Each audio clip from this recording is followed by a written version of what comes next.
Just want to show you a few things. This is the manifold that you guys gave us with the nozzle that you're going to mount. When you get this unit, you're going to want to hook your feed source up here to the inlet of the gear pump. Right now we've got a pail and the ball valve is open. So you're going to want to put your feed source and open this ball valve. Once you do that, then you're going to come over to your panel and turn that on. You're going to go to the maintenance screen. You need to put a password in, which is 1, 2, 3, 4. Enter. Say OK. And we're going to go to purge. This is going to get the air out of the system. So we're going to say purge, start, and you let it run until the pump isn't cavitating and that the volume coming out of the nozzle is air free. So once you're satisfied with that, you'll stop it. And you're going to go back to the main menu. And while I'm here, this is the maintenance screen. What this is showing you is what your nominal shot sizes are. We have 3 pre-programmed. The 4th one is a spare. This is your minimum and your maximum, which is our plus or minus 25 milliliters. There's a volume correction factor. If you're overshooting or undershooting your volume, then you put a correction factor in. We tested that, and we have put values in for that for you already. As far as these here, this is delays for your pass-fail timer and another delay for the timer. This is another K factor for the flow meter. You shouldn't touch this figure at all. It's all set and ready to go. It tells you your password.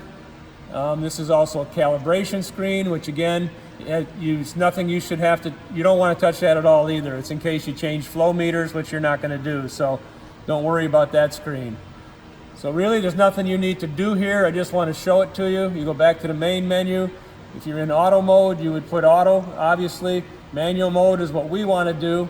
We're going to select 650 milliliters. We're going to select that, and then we're going to start it.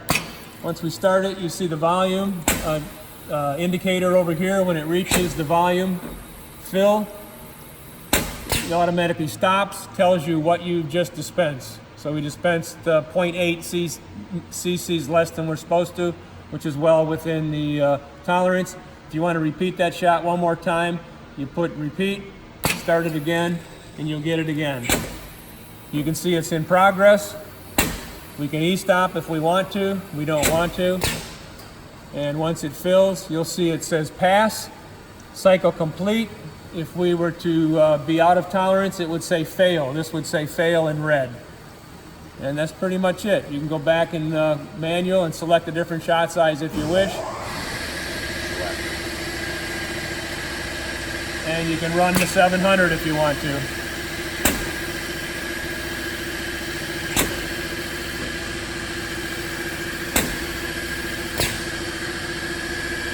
Once again, cycle complete, we passed.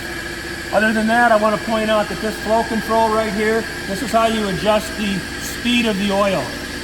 You turn it clockwise all the way, it turns it off, and as you open it up counterclockwise, it'll allow greater flow to meet your cycle time. The target cycle time was 1,000 milliliters in 10 seconds, which we're well able to do.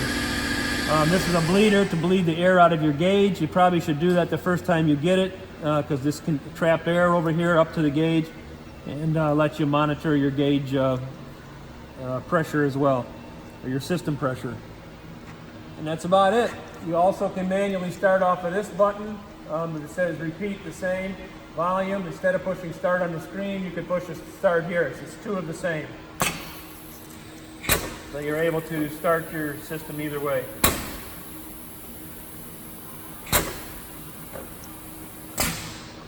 We asked for 700, we got 698.9.